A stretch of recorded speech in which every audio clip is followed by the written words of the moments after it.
Hello and welcome to another Lamp Bible Study. My name is James, your host and Bible reader for Lamp Bible Study. And I hope your day is going wonderfully. And congratulations, we made it to another Lamp Bible Study. So thanks for joining along. And I pray and hope that we continue to seek the Lord's wisdom together through His holy word. And we are in First Kings, and we are going to be starting in chapter 16 today. And I'm currently reading from an NIV Collegian Bible. And today I thought we want to cover a full 5 chapters. I think we'll cover 4 chapters for this Bible study, and then 3 on the next to finish up First Kings, and then we'll move on to Second Kings. So there's been a lot, on my mind. Once again, things have been on my mind, and I prayed to the Lord. I asked to kind of be de-stressed from those things. So let's get started with today's Bible study in 1 Kings chapter 16. Baasha, king of Israel. In the 3rd year of Asa, king of Judah, Baasha, son of... Oh, you know what? I'm reading prior to chapter 16. So let me go actually to chapter 16, which starts off, Then the word of the Lord came to Jehu, son of Hanani, against Baasha. I lifted you up from the dust and made you leader of my people Israel. But you walked in the ways of Jeroboam and caused my people Israel to sin and to provoke me to anger by their sins. So I am about to consume Baasha and his house, and I will make your house like that of Jeroboam, son of Nebat. Dogs will eat those belonging to Baasha who die in the city, and the birds of the air will feed on those who die in the country. As for the other events of Baasha's reign, what he did and his achievements, are they not written in the book of the annals of the kings of Israel? Baasha rested with his fathers and was buried in Tirzah, and Elah, his son, succeeded him as king. So where we're at now is that both David has passed and now Solomon has passed. And so now we're getting to the different kings of Israel and Judah. The kingdom has been split up due to the prophecy because of what David had did, and then how his sons did not keep the commandments or follow what the commandments and the holy word and the law. And so the kingdom now has been split up into Israel and Judah. And so one is 10 tribes and one is 10-ish tribes. 10, I think it's 10 tribes, and the other is one tribe mainly, but also has some of another tribe in it. And so and another thing is that we'll see that kings from both Israel and Judah will be compared to past kings. So if they followed and walked in the spirit and followed the Lord, then they were compared to David. And if they didn't, they were compared to Jeroboam, who led Israel astray. And so that's where we're currently at. And so it's going to start going quickly with these kings, because especially in Israel's case, because a lot of their kings didn't do what was right in the Lord's sight. And so let's go ahead and continue to read. Pick up where we just left off. Moreover, the word of the Lord came through the prophet Jehu, son of Hanani, to Baasha and his house, because of all the evil he had done in the eyes of the Lord, provoking him to anger by the things he did, and becoming like the house of Jeroboam, and also because he destroyed it. So, one thing just came to my mind.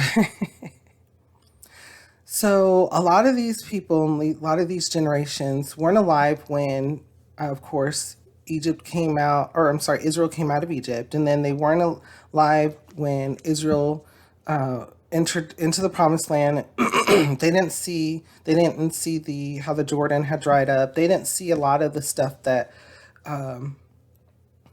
the miracles and wonders that the Lord had did with the previous generations. And then Now you have where Israel requested king, and they finally were given one through Saul, and then David ends up becoming the king because Saul did not follow through always with the Lord's command. He was anointed. He did a lot of good things, but he a lot of times did things his way. And so a prophet told him that another person would rule, and that ended up being David.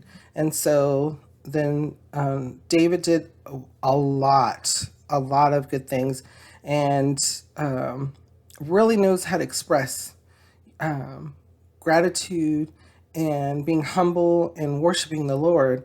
And so David also committed a murder. And so, with the back in the previous Bible studies, so he could get Bathsheba, he killed Uriah. I think it's Uriah or something like that. His name. He sent him off to battle in a place where he could be killed, and he ends up being killed. And so, thing. So part of the prophecy was that because of what David had did, he would lose, or the kingdom would be torn from his line, but it wouldn't be during his reign. And then Solomon comes, and Solomon does a really good job. And however, Solomon doesn't. He ends up marrying a lot of women, and having a lot of concubines and being led astray. And so, but Solomon built the temple, so the Lord didn't split the kingdom during his reign, and it ended up being one of Solomon's sons that the kingdom got split up. And so now we're going back and forth between Israel and Judah, and that's how the Bible's going to be for the next several chapters, talking about the different kings of both Israel and Judah, and it's going to bounce back and forth. But one thing that came to my mind was how these generations afterwards, more and more generations, they started going back into ways that weren't good. They started sinning. They started worshiping other idols, doing detestable acts, and doing things that the inhabitants before them in the land, the Canaanites, did basically. And so more and more of the people are being led astray, and not worshiping the Lord compared to what it how it was originally. But they always had some instances where, even when they were being led out of Egypt, that not everybody followed the Lord correctly or wanted to. And so there was issues, but now we're seeing that it's becoming more and more. And so when it comes to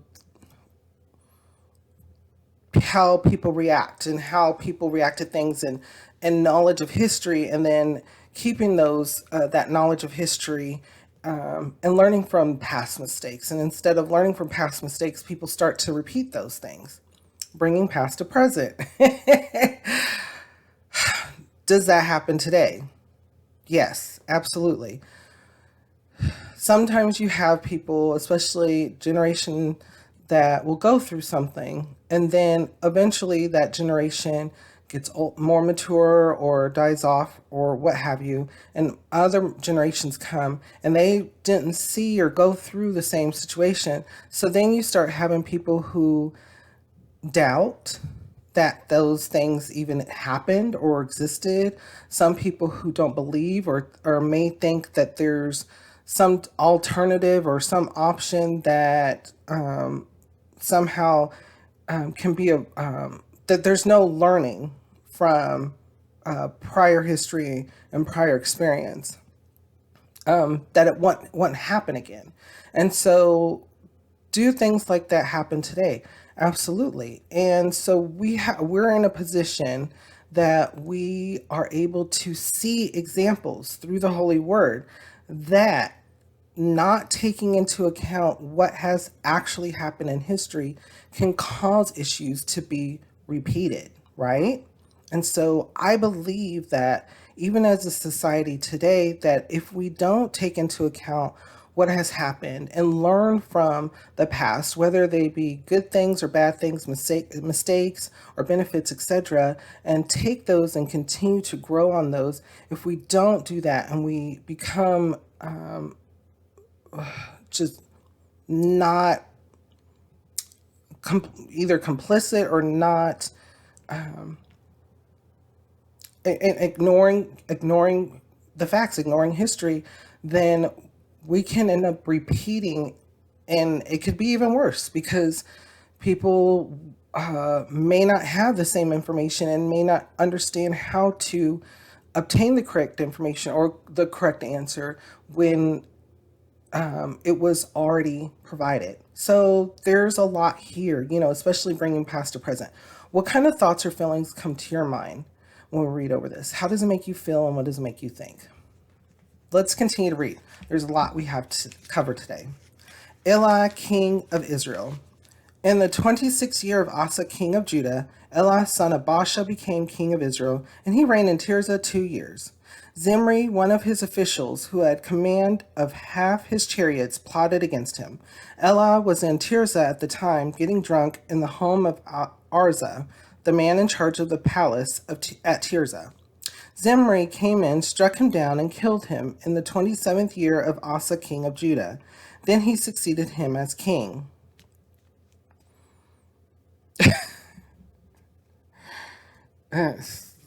Yeah. Was it for power, glory? There was a plot, and then they killed him. Let's continue to read. As soon as he began to reign and was seated on the throne, he killed off Baasha's whole family. He did not spare a single male, whether relative or friend. So Zimri destroyed the whole family of Baasha in accordance with the word of the Lord spoken against Baasha through the prophet Jehu. Because of all the sins Baasha and his son Elah had committed and had caused Israel to commit, so they provoked the Lord, the God of Israel, to anger by their worthless idols. As for the other events of Elah's reign and all he did, are they not written in the book of the annals of the kings of Israel? And so what just can't happen, there was a prophecy to Baasha once again, he wasn't going to continue to rule. His family wouldn't rule. And so because he had continued the whole allowing Israel to sin, and he sinned himself by worshiping other gods. And so now you have this person that came, Elah, and he killed Baasha's whole family. And that was already, so Zimri destroyed the whole family. So Zimri did it, and that was already prophesied through a prophet. And so now we're seeing what happens with, the Lord wants leaders to, during this time, to lead his people and follow the commands and follow the law. And unfortunately, that's not happening. And then the people, instead of being grateful, instead of being humble, are doing it, are worshiping other idols, are as it says in here, prostituting themselves to other gods, instead of worshiping the Lord and being grateful for what they have and the gifts that they've received and the blessings that they received. Instead, they're taking time and worshiping things that aren't alive, that are not real, that are just man-made. And so the Lord always says he's a jealous Lord, he's a jealous God. And that's how... and they were being led astray over and over again through these different leaders. And so what kind of thoughts or feelings come to your mind when we read over this? How does it make you feel and what does it make you think? For me, does this happen? Can things like this happen today where there's multiple changes in leadership? Yes, absolutely. It can happen at work. It can happen in the community. It can happen when things aren't going right. When things aren't going right, it could happen on a job site. change in contracts, changing in people working the job, or not necessarily at a job site. It can happen anywhere. If things aren't going correctly, it has to be those things that aren't going correctly have to be corrected. And so that leads to changes of people or positions, right? So there's a lot of things in here that we can bring into past and present. And like I mentioned before, what kind of thoughts or feelings come to your mind about this? How does it make you feel, and what does it make you think? Let's continue to read. Zimri, king of Israel.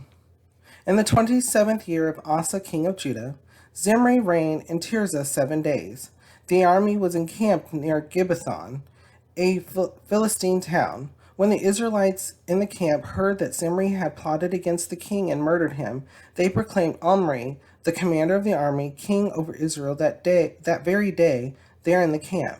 Then Omri and all the Israelites with him withdrew from Gibbethon and laid siege to Tirzah. When Zimri saw that the city was taken, he went into the citadel of the royal palace and set the palace on fire around him. So he died.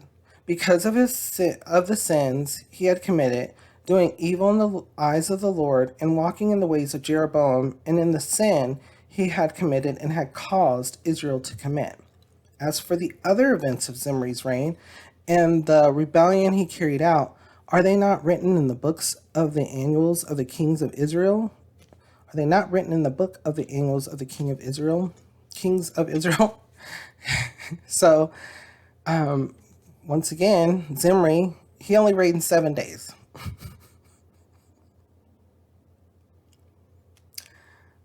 So Zimri is the one who destroyed Baasha's entire family, but Zimri wasn't also following the Lord.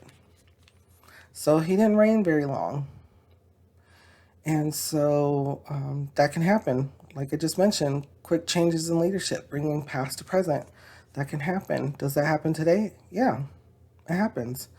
I mean, we can even think about it as simple as have you ever had like a family get together and people are cooking things and somebody's cooking something and another person comes by and they may smell something off, or they may look at something and say, something's not quite right, and they kind of take over? That's what I think about too. About just, those things. Those are subtle, those aren't necessarily as strong as change in leadership or change in some investigation or something. But, things like that can happen too. And so we can bring past to present and have all kinds of different ideas and thoughts on these, on things that we read. Again, what kind of thoughts or feelings come to your mind when we read over this? How does it make you feel, and what does it make you think? Let's continue to read. Omri, king of Israel. Then the people of Israel were split into 2 factions. Half supported Tibni, son of Gineth, for king, and the other half supported Omri. But Omri's followers proved stronger than those of Tini. It's Tini, son of Gineth. So Tini died, and Omri became king.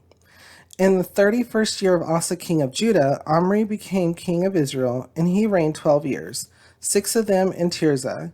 He brought the hill of Samaria from Shemar for 2 talents of silver and built a city on the hill, calling it Samaria, after Shemar, the name of the former owner of the hill.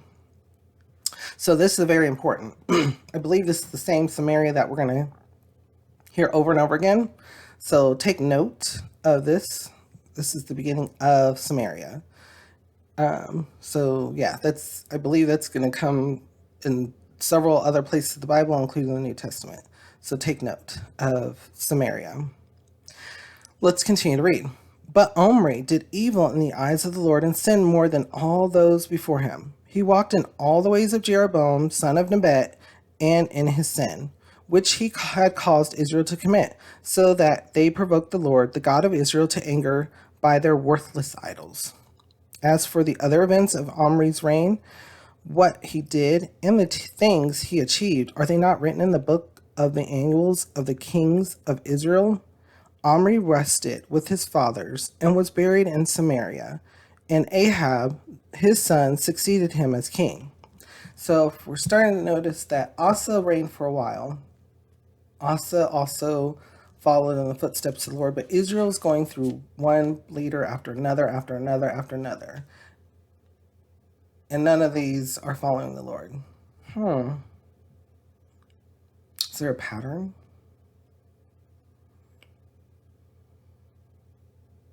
Think about that today. Do we want to control things all the time? I know we've talked about this in a previous Bible study, but when we do things, do we end up having to do things over and over and over again? Do other people, do we see things having to be done over and over and over again just to be corrected? Yes. So when we want to control things and we end up seeing a pattern in our own selves, in our own lives, one thing you can do is definitely give it to the Lord and pray about it and pray for the answer, pray for assistance, pray, humble yourself and pray and give it to the Lord and allow the Lord to take care of it, because he knows how to do it, right? And so that things don't have to be repeated over and over and over again. So there's a lot of things to think about here. What kind of thoughts or feelings come to your mind? How does it make you feel, and what does it make you think? Let's continue to read. Ahab becomes king of Israel. In the 38th year of Asa, king of Judah, Ahab, son of Omri, became king of Israel, and he reigned in Samaria over Israel 22 years. Ahab, son of Omri, did more evil in the eyes of the Lord than any of those before him. He not only considered it trivial to commit the sins of Jeroboam, son of Nebat, but he also married Jezebel, daughter of Ethbaal, king of the Sidonians, and began to serve Baal and worship him. A quick pause. Jezebel. You're going to hear about Jezebel a lot. I mean, not a lot. But when things happen that are evil, from now on, you're going to, especially when it comes to certain people, you're going to hear Jezebel come up. And that, I believe, Jezebel also comes up in the New Testament. Correct me if I'm wrong. But Jezebel, basically, we're gonna read about Jezebel. And bringing past to present, is a term Jezebel still used today? Yes. When I was young, I didn't understand it, because I didn't understand it. I didn't know that it was not. And then when I understood it to be someone who was not, who was of a fluid, like someone who misuses other people for their own gain, typically sexually, right? That's how I first understood it, before I started understanding that it came from the Bible. And I was like, oh, okay. So I believe the term is a little bit out of context today, but it is, we're going to read more into why Jezebel is also important to know, even though this person is not good. Jezebel is pretty much, it's like a definition of evil in the Bible. So we'll read on, and let's continue to read now. He set up an altar in Samaria. I'm sorry. He set up an altar for Baal in the temple of Baal that he built in Samaria. Ahab also made it a Asherah pole and did more to provoke the Lord, the God of Israel, to anger than did all the kings of Israel before him.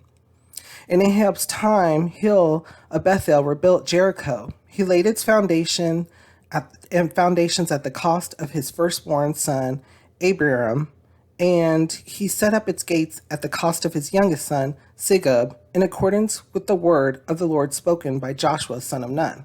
So remember, Joshua cursed it.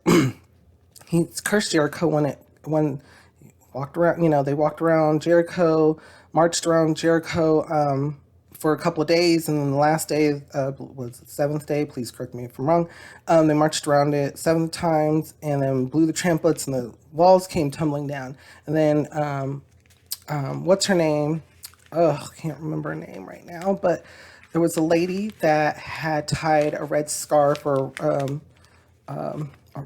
and to the window, but her home wasn't destroyed, just the rest of Jericho.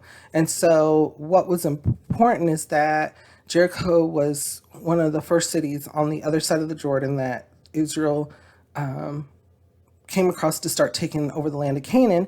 And Joshua cursed Jericho and said that if let the city not be rebuilt, and if it be rebuilt, that it'll be built with someone's firstborn dying and their last son and their lastborn dying. And it has happened, right here. It was a prophecy, basically. And so there's a lot here, and there's a lot to take from it. There's all kinds of this sermon upon sermon. So we're seeing that they obviously didn't care that Jericho was not a good place, right? Because in Jericho, that was the Canaanites, and they did the worshiping of the Baals and the Ashtoreths and all that stuff. And here we go again, right? It's like they didn't understand that the Canaanites did it, and at that time with that previous generation, they understood it because they were told through the prophets and such that the Canaanites are being punished for the provoking the Lord over and over again. They would not turn, they would not humble themselves, and so the Lord was giving Israel that as their promised land, and they weren't to rebuild Jericho. And here we go, because they didn't live through it. They didn't take heed what was written in the law, what was written in prophecy, what they know of, the information that they know of. They just ignored it or didn't want to believe it. And so now, not only is Israel being led astray, especially with this newcomer Jezebel, but also Jericho has been rebuilt. So that's showing us from the time Israel went into the promised land and was following the Lord, following his covenant, made a covenant, set on the 2 mounts, the curses and the blessings, and made a promise with the Lord. Now, as you can see, unfortunately, they're breaking it. They're breaking it. And the Lord knows this, right? The Lord knows this. So ultimately, the Lord's going to take care of this, and has already taken care of it. And that's through his son, Jesus. Because ultimately, he knows that when we get tempted and we go through life, unfortunately, we don't always succeed at defeating temptation. And so we needed a savior, an ultimate savior forever. And that's in Jesus. Joshua, Adonai, all the names. You can type them out in the comment section. And so where we're at now, it's generation after generation's coming. They're seeing all these blessings. They're living richly, but the Lord's sending person after person, prophet after prophet, seer after seer, telling them, humble yourselves and worship me. And they're not doing it. They refuse to. In fact, they're turning into the same people that they defeated, the Canaanites. By not learning from, bringing past to present, by not learning from our history, by not learning from things that we have seen in our past, and keeping that and telling that to each generation and having them fully understand and humble themselves and be understanding and knowing of what things could happen. By us not doing that, we end up could be harming the generations to come.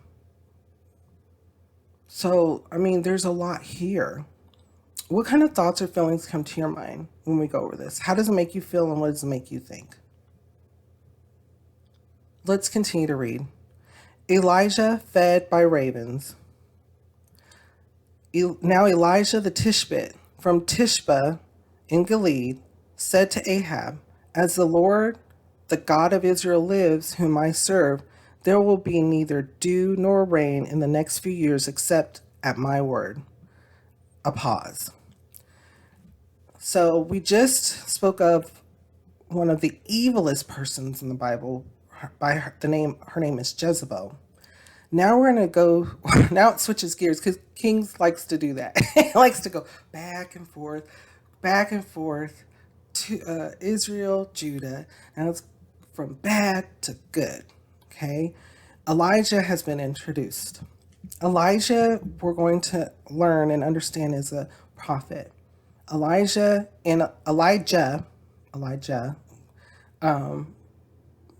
correct pronunciation if you know how to. Elijah and then Elisha with the S is going to come after. Both of these people are going to be very important, both of these people. And they're going to be brought up again. I believe Elijah is going to be brought, it might be Elijah, but one of the other, please correct me if I'm wrong, is going to be brought up again even in the New Testament.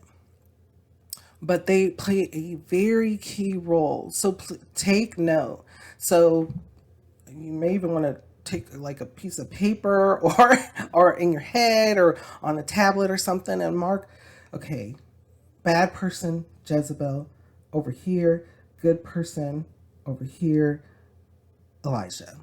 And a true follower of the Lord, even as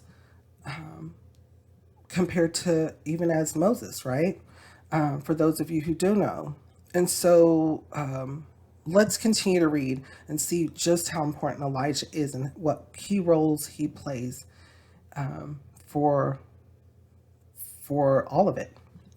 Then the word of the Lord came to Elijah, "Leave here, turn eastward and hide in the Kerith ravine east of the Jordan. You will drink from the brook, and I have ordered the ravens to feed you there." So he did what the Lord had told him. He went to the Kerith ravine east of the Jordan and stayed there. The ravens brought him bread and meat in the morning and bread and meat in the evening, and he drank from the brook. Again, take note of Elijah because he's very, very important. And as you can see, he's following the Lord. The Lord told him to leave immediately and go to a place. He goes there, and he's being fed by ravens, and he has a nice brook to drink from, right? So whenever I think of Elijah, I just think of someone who had extremely strong faith. So much so that he was able to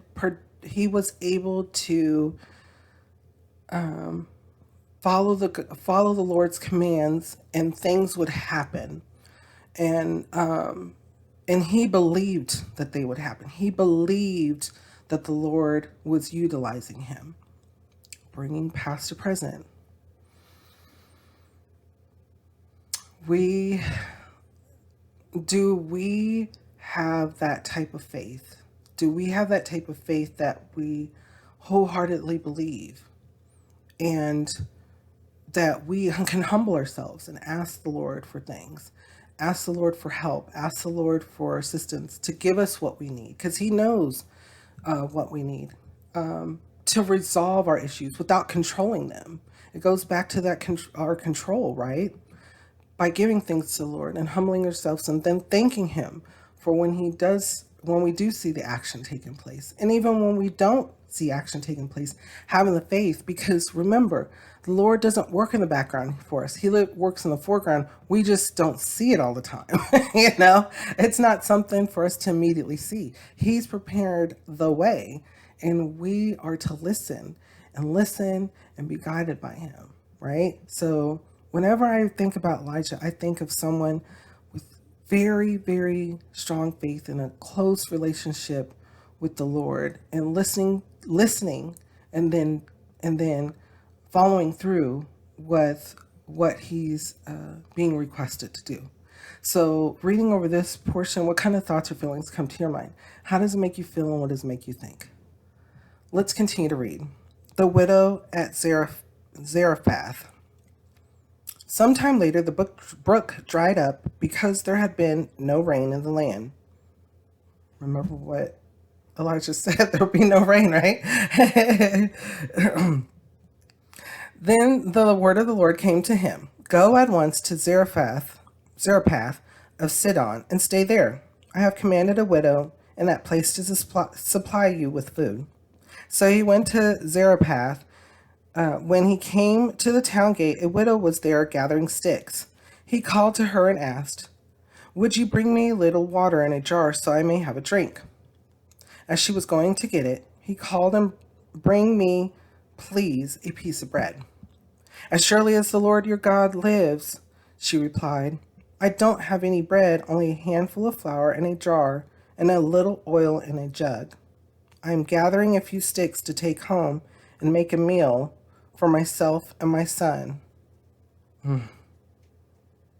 This is this is hard. This is difficult, because she was doing this as her last hope for herself and her son. Like, she was just doing it because she anticipated it. And I'm going to finish reading here.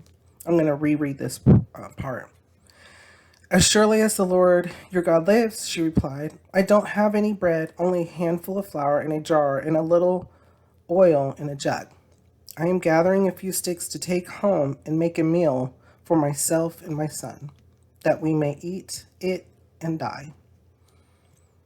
So this widow was not someone who was may have been wealthy. It doesn't really go into it, but this time was possibly destitute, didn't have much, didn't have anything left. And the only thing that she knew to do was it was time to finish it. It was time to finish what, she was going to eat, her and her son, one last time, and then they would starve to death. That is tough.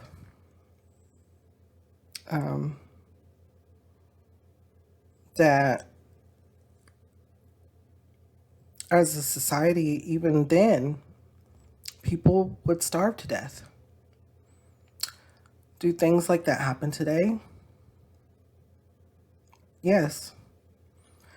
And so what we're reading here is wisdom. It's things that have happened in understanding that they may continue to happen, or examples of them.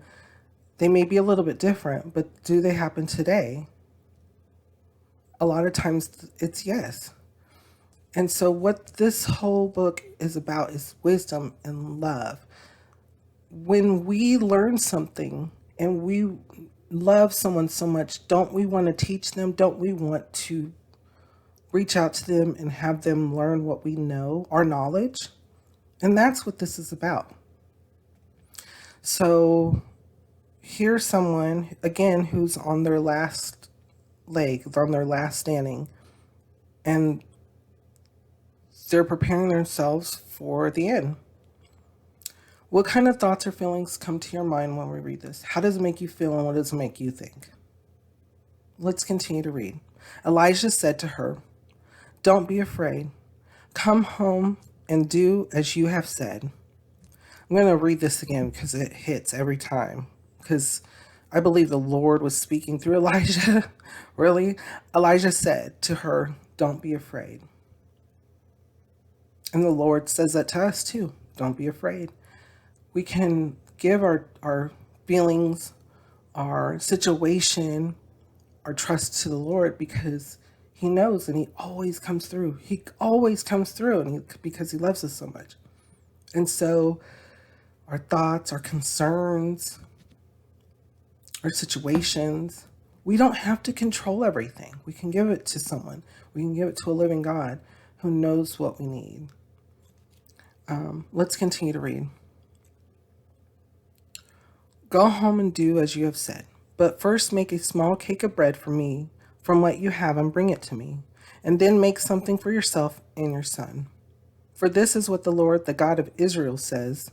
The jar of flour will not be used up, and the jug of oil will not run dry until the day the Lord gives rain on the land. She went away and did as Elijah had told her. So there was food every day for Elijah and for the woman and her family. For the jar of flour was not used up, and the jug of oil did not run dry, in keeping with the word of the Lord spoken by Elijah. This is a whole sermon right here. So she had to hear, she had to listen. So maybe, it doesn't really describe whether or not she believed in the first place, right?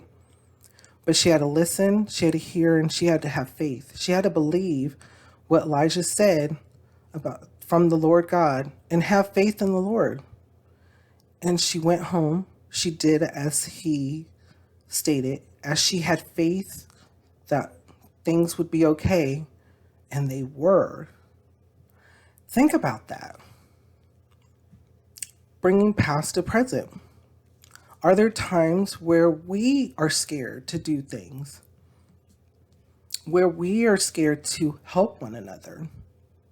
When we are scared to even give a smile to another person, to assist, because we're too scared.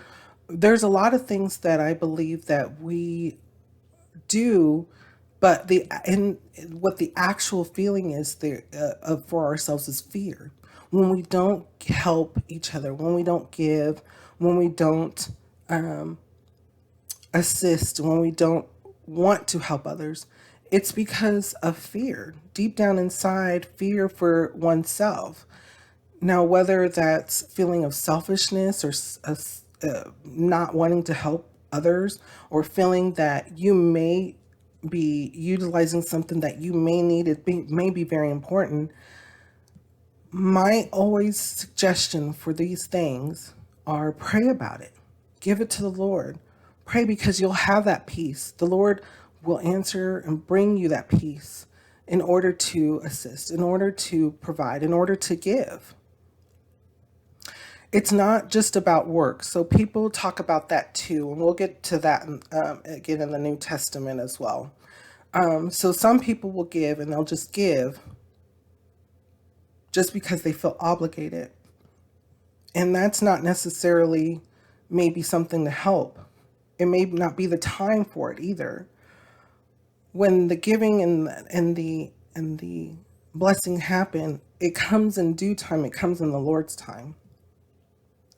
So what I can take from here is strengthening faith, strengthening of understanding and listening and following through and having faith that everything will be okay in the giving and in the concerns.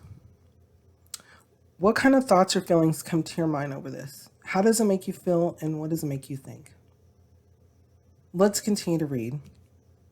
Sometime later, the son of the woman who owned the house became ill. He grew worse and worse and finally stopped breathing. She said to Elijah, "What do you have against me, man of God?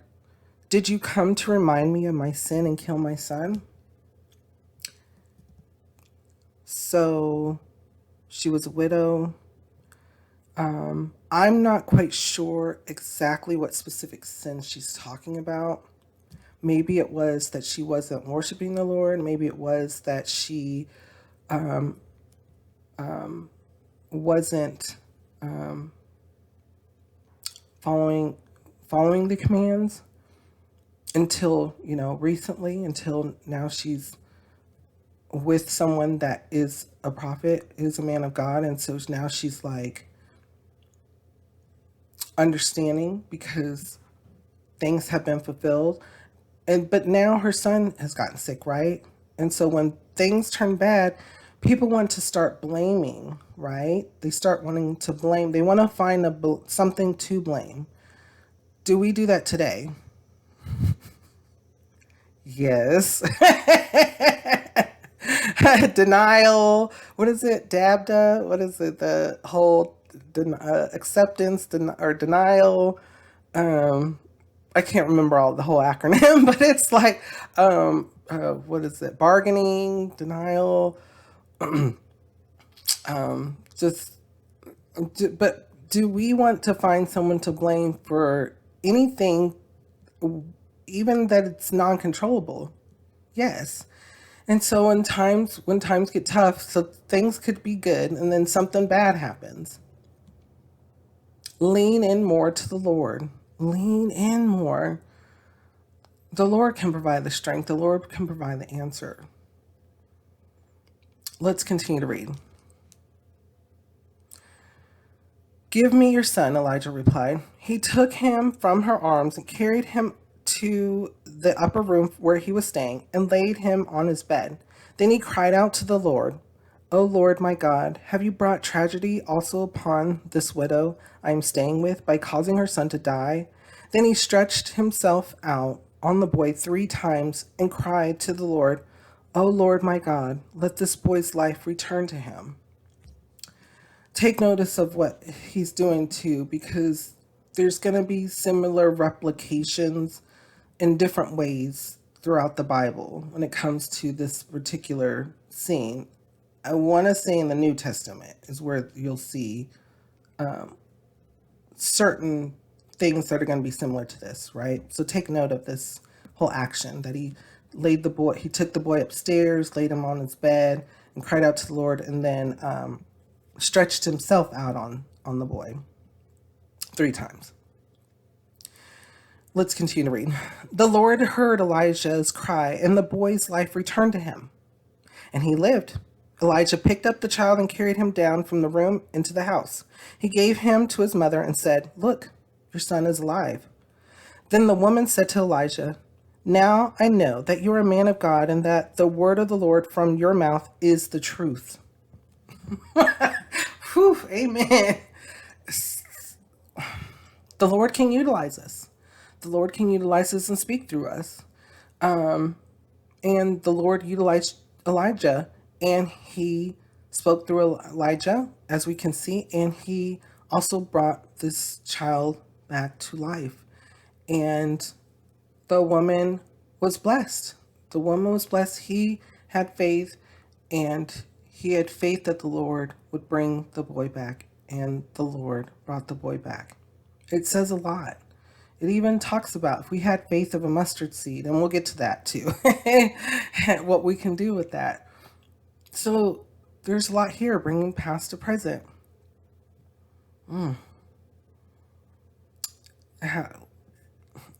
Just giving it to the Lord, crying out, humbling ourselves, as well as believing and having faith. And just, there's just a lot here. What kind of thoughts or feelings come to your mind? How does it make you feel, and what does it make you think? Let's continue to read. Elijah and Obadiah. After a long time in the 3rd year, the word of the Lord came to Elijah, Go and present yourself to Ahab, and I will send rain on the land. So Elijah went to present himself to Ahab. Now the famine was severe in Samaria, and Ahab had summoned Obadiah, who was in charge of his palace. Obadiah was a devout believer in the Lord, while Jezebel was killing off the Lord's prophets. Remember Jezebel? And what is she doing? So she not only does she believe in Baal, but now she's killing all the Lord's prophets. that are in Israel. The Lord warned Israel, don't marry, don't, this is back in the Old Testament, back during the law, don't do things with these people who have already rejected me, and they're doing it. Obadiah had, back during the law, during the Old Testament, now we have a new covenant, so we'll talk about that later. We'll get to that soon enough, right? Obadiah had taken 100 prophets and hidden them in 2 caves, 50 in each, and he supplied them with food and water. Ahab had said to Obadiah, go through the land to all the springs and valleys. Maybe we can find some grass to keep the horses and mules alive so we will not have to kill any of our animals. So they divided the land they were to cover, Ahab going to one direction and Obadiah in another. As Obadiah was walking along, Elijah met him. Obadiah recognized him, bowed down to the ground, and said, is it really you, my lord Elijah? Yes, he replied. Go tell your master Elijah is here. What have I done wrong? Asked Obadiah, that you are handing your servant over to Ahab to be put to death. As surely as the Lord your God lives, there is not a nation or kingdom where my master has not sent someone to look for you. He's scared because, remember, Ahab is married Jezebel, and Jezebel's killing people that follow the Lord. So Elijah asked Obadiah to go to Ahab, and so he's like, are you trying to kill me? You know, the Lord's, he's freaking out, right? And now he's telling Elijah, he's like, they're searching for you too.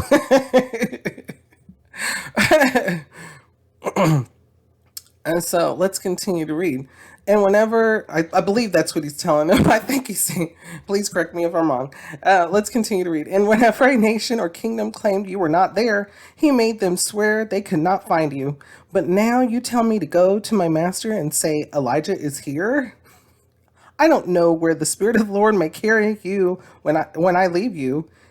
If I go and tell Ahab and he doesn't find you, he will kill me. Yet I, your servant, have worshipped the Lord since my youth. Haven't you heard, my Lord, what I did while Jezebel was killing the prophets of the Lord? I hid 100 of the Lord's prophets in 2 caves, 50 in each, and supplied them with food and water. And now you tell me to go to my master and say, Elijah is here. He will kill me. Elijah said, as the Lord Almighty lives, whom I serve, I will surely present myself to Ahab today. This is a lot. He's telling him, do it, and the Lord is here. He's with me. Let's do this. Let's get this on the road. Go, Obadiah. He's telling him, he's trying to, and he's reassuring him. He's trying to reassure him, and he's reassuring him. That's what we need sometimes. We need reassurance. Not sometimes, all the time. We are human. We need to hear it more than once. You know, a lot of times, you know, there are times where we hear it once and we do, right? Or we hear it once and we believe, but sometimes we need to hear it over and over again. That also is the way to learn. You know, when we learn, we've already taken notice that in order to learn, a lot of people have to hear things more than once in order to learn it. Do things more than once in order to learn it. What kind of thoughts or feelings come to your mind about this? How does it make you feel, and what does it make you think? Let's continue to read. Elijah on Mount Carmel. So Obadiah went to meet Ahab and told him, and Ahab went to meet Elijah. When he saw Elijah, he said to him, is that you trouble of Israel? You troubler of Israel? How is Elijah, who follows the Lord, now the troubler of Israel? See how far Israel's gone? Let's continue to read. I have not made trouble for Israel, Elijah replied, but you and your father's family have. But you have abandoned the Lord's commands and have followed the Baals. Now summon the people from all over Israel to meet me on Mount Carmel, and bring the 450 prophets of Baal and the 400 prophets of Asherah who eat at Jezebel's table. So Ahab sent word throughout all Israel and assembled the prophets on Mount Carmel. Elijah went before the people and said, How long will you waver between two opinions? If the Lord is God, follow him. But if Baal is God, follow him. A quick pause. Think about that. So, this is a time in Israel where bad has become good and good has become bad, bringing past to present. Do things like that happen today? Yes. Unfortunately, in society, things can repeat, and there's nothing new under the sun. And even in the Bible, it says that man hasn't already done or thought about. And so, do things like that happen today where we can become numb to things, where we can think that bad things are good and good things are bad? That is something that is when we have that lack of accepting history, lack of the knowledge, and denial of the truth. So that affects us all. And in order to prevent that, reading and having Bible study and learning the wisdom and seeking wisdom helps us.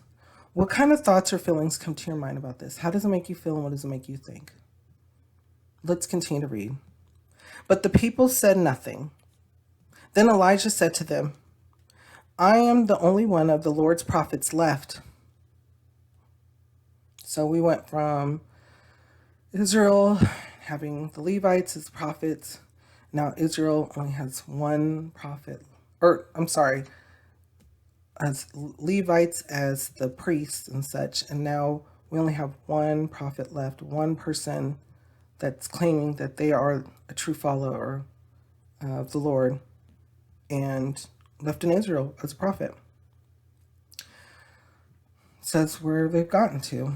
But Baal has 450 prophets. Get 2 bulls for us. Let them choose one for themselves and let them cut it into pieces and put it on the wood, but not set fire to it. I will prepare the other bull and put it on the wood, but not set fire to it. Then you call on the name of your God, and I will call on the name of the Lord, the God who answers by fire. He is God. Then all the people said, what you say is good.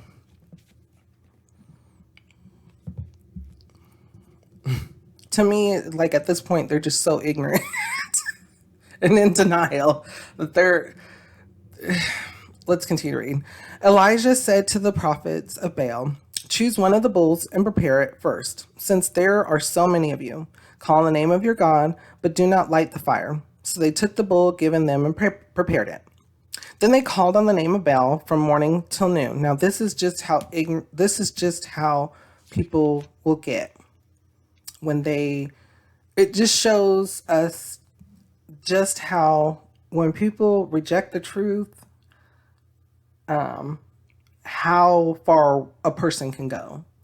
Take note, because this is something that happens, it's past to present. And it doesn't necessarily have to be, it can be about anything really. It could be about anything when it comes to life. It could be about something that needs to be done and people get to a point where they just completely reject the truth, whatever that truth may be, and they go along this route. And we're going to read here because see if this sounds familiar. I'm just when people don't get their way, when people are not living with truth. Then they called on the name of Baal from morning till noon. O Baal, answer us, they shouted. But there was no response. No one answered, and they danced around the altar they had made. Let's continue. At noon, Elijah began to taunt them. This part is good. Shout louder, he said. Surely he is a god. Perhaps he is deep in thought, or busy, or traveling. Maybe he is sleeping and must be awakened. So they shouted loud. So they shouted louder and slashed themselves with swords and spears, as was their custom, until their blood flowed. So these people are now mutilating themselves because of what their thought process is and how far that they have rejected the truth. At no time has the Lord told someone to mutilate themselves. But these people are doing it for a man-made thing, right? When people reject the truth, do they do themselves, will they go as far as doing themselves harm, like bring past to present? Yes. It happens. It happens almost, I would say, daily, unfortunately, where people will be in such denial, whether it's through a lie, and they have to perpetuate or keep that lie in order to feel like they should be, they're going to be okay. They will even harm themselves to do it. Things that we can think about, bring past to present, and we definitely in those times pray. Has it happened to you? Has it happened to me? Have we been to a place where we wanted to even harm ourselves to prove something, or think that we needed to do something to ourselves to prove something? When those times happen, give it to the Lord. Pray about it and give it to the Lord so He can bring you peace. He can bring me peace. Think about those things. Those are things to think about. What kind of thoughts or feelings come to your mind? How does it make you feel, and what does it make you think? Let's continue to read. Midday passed, and they continued their frantic prophesying until the time of the evening sacrifice, but there was no response. No one answered. No one paid attention. So they're bleeding out, they're dancing, they're shouting loud, they're doing all this stuff, and nothing's happening. Then Elijah said to all the people, "Come here to me." They came to him, and he repaired the altar of the Lord, which was in ruins. Elijah took 12 stones, one for each of the tribes descended from Jacob, to whom the word of the Lord had come, saying, "Your name shall be Israel." With the stones he built an altar in the name of the Lord, and he dug a trench around it large enough to hold 2 seahs of seed. He arranged the wood, cut the bull into pieces, and laid it on the wood. Then he said to them, "Fill 4 large jars with water and pour it on the offering and on the wood." "Do it again," he said, and they did it again. "Do it a third time," he ordered, and they did it the third time. The water ran down around the altar and even filled the trench. He's giving them, he's showing them that there's, at this point, how could this going to be offering be burnt at all when it's drenched in water? Let's continue to read. At the time of the sacrifice, the prophet Elijah stepped forward and prayed, "O Lord, God of Abraham, Isaac, and Israel, let it be known today that you are God in Israel, and that I am your servant, and have done all these things at your command. Answer me, O Lord, answer me, so these people will know that you, O Lord, are God, and that you are turning their hearts back again." Then the fire of the Lord fell and burned up the sacrifice, the wood, the stones, and the soil, and also licked up the water in the trench.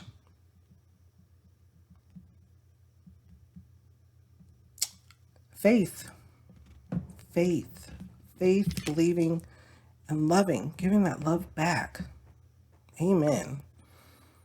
Let's continue to read. When all the people saw this, they fell prostrate and cried, "The Lord, He is God. The Lord, He is God." Then Elijah commanded them, "Seize the prophets of Baal. Don't let anyone get away." They seized them, and Elijah had them brought down to the Kishon Valley and slaughtered there. And Elijah said to Ahab, "Go eat and drink, for there is the sound of a heavy rain." So Ahab went off to eat and drink, but Elijah climbed to the top of Carmel, bent down to the ground, and put his face between his knees. "Go and look toward the sea," he told his servant, and he went up and looked. "There is nothing there," he said. 7 times Elijah said, "Go back." The 7th time the servant reported, "A cloud as small as a man's hand is rising from the sea. So Elijah said, "Go and tell Ahab, hitch up your chariot and go down before the rain stops you." Meanwhile, the sky grew black with clouds. The wind rose. A heavy rain came on Ahab. A heavy rain came on, and Ahab rode off to Jezreel. The power of the Lord came upon Elijah, and tucking his cloak into his belt, he ran ahead of Ahab all the way to Jezreel. Take note of this again. Till Ahab hitched a chariot. Okay, Ahab left, riding in a chariot to Jezreel. The power of the Lord came upon Elijah, and tucking his cloak into his belt, he ran ahead of Ahab all the way to Jezreel. Amazing. Amazing. Right there. Amazing. Elijah was running faster than the chariot. Just shows you faith and love and blessings, the many blessings. Now, that concludes today's Bible lesson. But before we go, or what kind of thoughts or feelings come to your mind when we read about that last blessing part for today? How does it make you feel and what does it make you think? Let's do a quick review. Baasha, king of Israel. So Baasha was king, and he was not king for a very long time. But then Elijah and Zimri, Elijah became king because Zimri had killed Baasha, and then Eli became king, and he reigned in tears of only 2 years. So then you had Baasha, then Eli, and then Zimri, Zimri king of Israel, and then Omri king of Israel, and all these people are doing evil in the Lord's sight. It's just going downhill. Then Ahab does even worse than all of them and marries this woman named Jezebel, who is a complete Baal worshiper, doesn't like the Lord at all, and has prophets and had any of the prophets that were in Israel killed. And so now we have Elijah. Elijah has come. He's a prophet, and he's being utilized by the Lord. He's fed by ravens. He went to a widow and helped her, or she helped him by being a blessing to him, being there, taking him in, and feeding him what she had left. And then she was blessed by doing that, by having the faith. And Elijah was able to pray to the Lord, and this widow's son came back to life. And then Elijah runs into Obadiah, and he tells Obadiah to go immediately to Ahab. And so Obadiah thinks that he is being sent to be killed because Ahab is having all the prophets killed because Jezebel. And so Elijah has to reaffirm him, and so which is successful.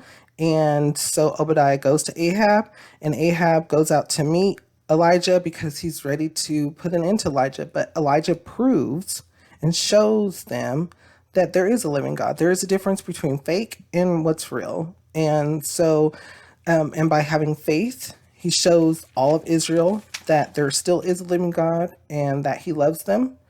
And it says, our God, O Lord, our God, and that you are turning their hearts back again. Back again. So things that come to my mind as well is we can slip up. Even when we do walk in faith, we can slip up, and we can get tempted, and we can fail sometimes. We can still sin sometimes. However, all of us, including us that walk in the faith, we can turn back to the Lord. We can turn to the Lord and humble ourselves. And if you don't follow the Lord, you can do that anytime. You can humble yourself and turn to the Lord because He loves you. He's here for all of us. He's here for all of us, and His wisdom is here. It's here for us. So, well, again, over reading all of this, what kind of thoughts?